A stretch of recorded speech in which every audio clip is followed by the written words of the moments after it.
আসসালামু আলাইকুম। সবাই কেমন আছেন? আমি আলহামদুলিল্লাহ ভালো আছি। আশা করি আপনারা সবাই ভালো আছেন।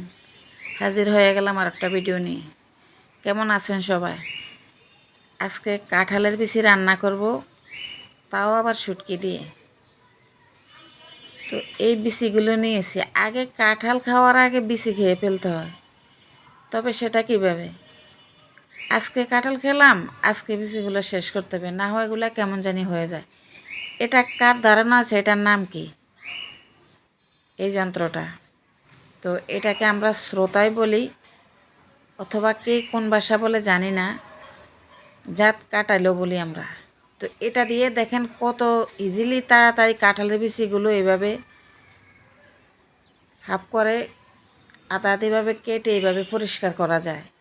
একদমই দ্রুত আপনি পরিষ্কার করে নিতে পারবেন এটার মাধ্যমে। তো এইভাবে এগুলা কেটে নিয়েছি। তো এইভাবে তো এগুলাকে একটু সুন্দর করে মাজা ঘষা করে একটু সুন্দর করে নিতে হবে মোটামুটি। এবার আমি চলে এসেছি চুলা, চলুন আমার সাথে। একটু তেলের পরিমাণটা একটু বাড়িয়ে দিয়েছি যেন একটু খেতে ভালো লাগে। কাঁঠালের বিচিগুলো তো শুকনো, সেই জন্য একটু তেল বাড়িয়ে দিতে হবে। দিয়ে দিলাম মাঝারি ধরনের 4 থেকে 5টা পেঁয়াজ কেটে। আদা এবং রসুন দুটো একসাথেই আমি পেস্ট করে ফ্রিজে রেখে দিই। হলদি মরিচ সব, ধনিয়া গুঁড়ো লবণ সব কিছু দিয়ে একটু মশলা তৈরি করে নেবে। এটা তো সবসময় আর বলার কিছু নেই, সবসময় যা দিয়ে রান্না করি এমন আহামরি কিছু নেই, বাইরে থেকে আনতে হবে।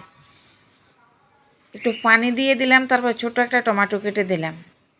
মশলাটা একটু কষিয়ে নিলে ভালো হয়। এবার আমি এটাকে কি শুটকি বলেন জানি না, লইট্টা শুটকি দিয়ে দিলাম আমি 50 গ্রাম। আমার কাছে অনেক ভালো লাগে কাঁঠালের বিচি, ভেজেও খেতে পারি, রান্না করলেও খেতে পারি, আমার খুবই প্রিয়। আপনাদের কাছে কেমন লাগে অবশ্য কিন্তু কমেন্টে জানাতে ভুলবেন না আপনাদের হাসিনা আপুকে। আমি কিন্তু সবার এখন একটা বন্ধু হয়ে গেলাম, কি বলেন আপুরা এবং ভাইয়েরা? মোটামুটি সবার ভিডিওগুলোই দেখি, আমার ভিডিও সবাই দেখে। ইনশাল্লাহ আমরা একজনে আরেকজনের সহযোগিতায় এগিয়ে যাব। এবার পরিমাণ মতো পানি দিয়ে ডেকে দিয়ে দিয়েছি। বেশি না, 10 মিনিট একটু জাল করছি। আর আমার বিচিগুলো আমি একটু দেখেছি প্রায় হয়ে গিয়েছে মোটামুটি। একটু শক্ত আছে, সেটা হয়ে যাবে।